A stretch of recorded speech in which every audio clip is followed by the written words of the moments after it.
I feel good, you look great, I like you, I can't wait.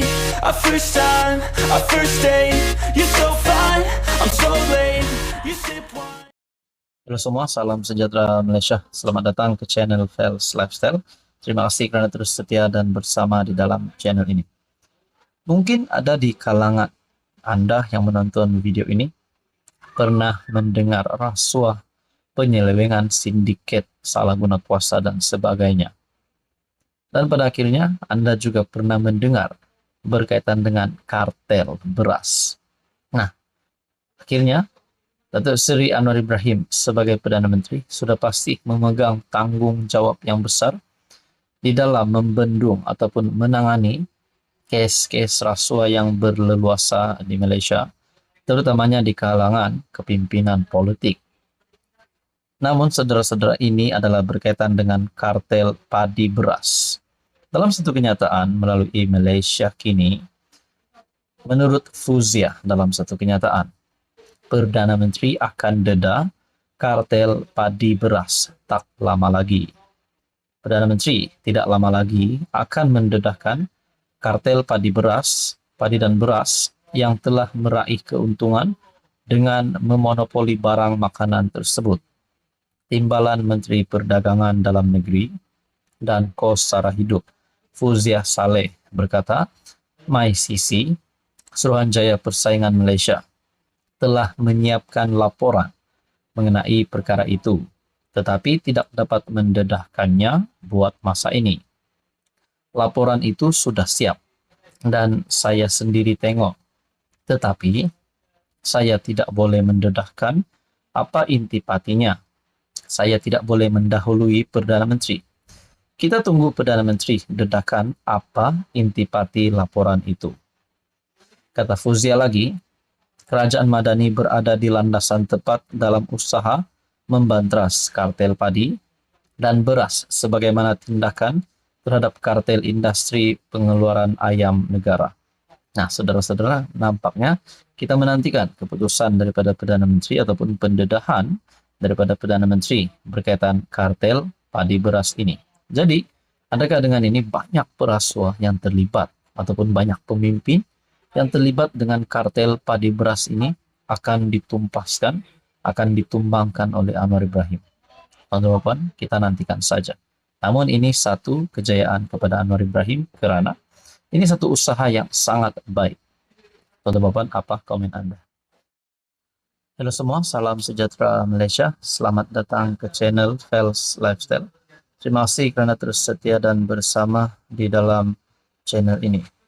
Saudara-saudara, ada satu perkara berita yang menggemparkan seluruh Malaysia. Sultan Nazrin, dalam satu artikel daripada Malaysia Kini, bendung segera isu agama, kaum ancam perpaduan.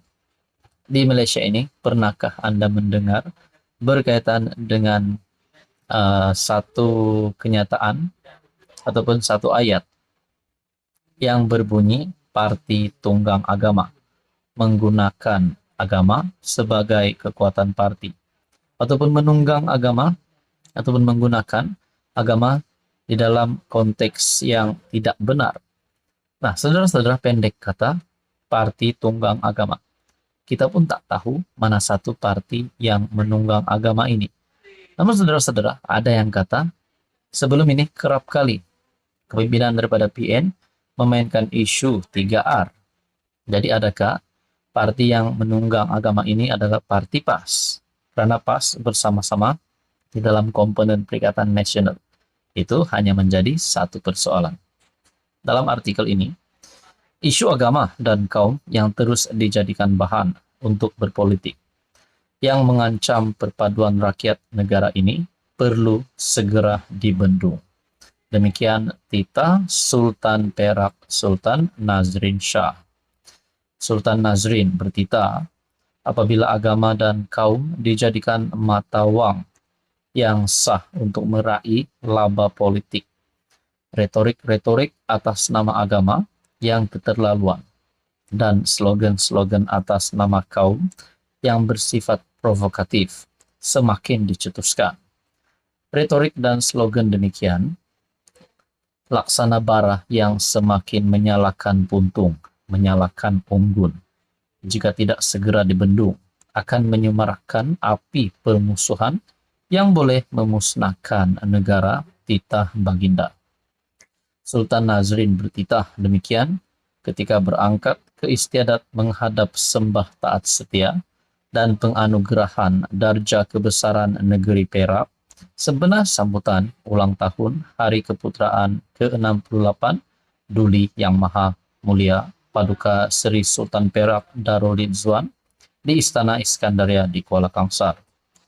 Sultan Nazrin bertitah isu agama dan kaum yang terus dicetuskan juga dibimbangi akan menyemai prasangka dan curiga dalam kalangan rakyat dan kelihatan semakin hilang arah untuk menemui titik penyatuan. Justeru titah baginda, negara ketika ini memerlukan kebijaksanaan dan hikmah pimpinan yang membolehkan rakyat berasa senang dan selesa, tidak memiliki prasangka sebaliknya, berminda terbuka menghargai kepelbagaian kaum di negeri ini. Artikel penuh daripada Malaysia Kini bertarik 9 November. Tuan-tuan dan puan, apa komen Anda? Halo semua, salam sejahtera Malaysia. Selamat datang ke channel Fels Lifestyle.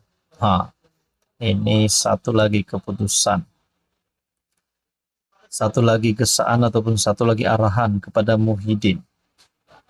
Kena bayar Lim Guan Eng RM 1,35 juta. Wow, jumlah ini sangat-sangat banyak. Nah, persoalan seterusnya, kalau memang benar Muhyiddin kena bayar Guan Eng RM 1,35 juta, adakah ini boleh memufliskan Muhyiddin? Nah, itu jadi satu persoalan. Satu perkongsian daripada BH Online, Muhyiddin, arah peguam, rayu, keputusan, kena bayar Guan Eng RM 1,35 juta. Presiden Bersatu Tan Sri Muhyiddin Yassin mengarahkan peguamnya untuk merayu keputusan Mahkamah Tinggi hari ini yang memerintahkan beliau membayar ganti rugi RM 1,35 juta kepada Lim Guan Eng kerana memfitnah. Muhyiddin dalam satu hantaran di laman FB berkata, beliau mempertahankan kenyataan yang dipertikaikan itu tidak bersifat memfitnah dan mempunyai pembelaan yang baik.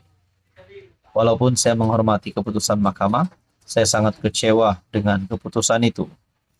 Sebagai mematuhi keputusan mahkamah, saya akan memadamkan hantaran yang menjadi subjek kepada tindakan saman ini daripada akun Facebook dan media sosial saya. Saya mempunyai pembelaan yang baik terhadap tuntutan itu dan jumlah yang diberikan oleh mahkamah adalah terlampau tinggi katanya.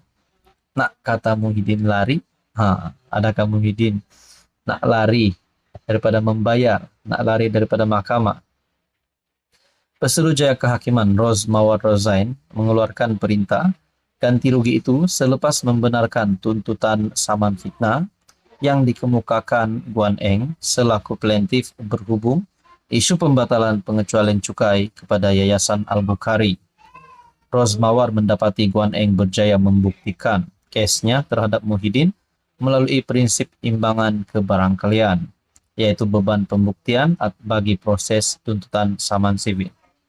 Terdahulu Mahkamah Tinggi, Muhyiddin diperintah membayar ganti rugi berjumlah RM 1,35 juta kepada Guan Eng selepas didapati bertanggung jawab memfitnah pengerusi DAP itu. Saudara-saudara sudah pasti yang tidak menyukakan ataupun tidak berminat dengan pimpinan Muhyiddin, mahu Muhyiddin kalah mahkamah, mahu Muhyiddin letak jawatan dan sebagainya. Ros Mawar mendapati Guan Eng berjaya membuktikan kes terhadap Muhyiddin melalui prinsip imbangan keberangkalian. Beliau sehubungan itu memerintahkan Muhyiddin yang juga bekas Perdana Menteri membayar ganti rugi AM kepada Guan Eng sebanyak RM 1,05 juta dan ganti rugi teruk serta teladan masing-masing berjumlah 150.000. Muhyiddin turut diperintahkan membayar kos berjumlah Rm50.000 kepada Guan Eng yang juga bekas Menteri Keuangan dalam kerajaan PH daripada 21 Mei 2018 hingga 24 Februari 2020. Artikel daripada BH Online bertarik 8 November. Tuan-tuan, adakah dengan ini Muhyiddin berisiko untuk hilang jawatannya sebagai Presiden Parti, sebagai pengurus CPN, dan juga sebagai ahli parlimen sekiranya beliau kalah dalam kes ini? Apa komen Anda?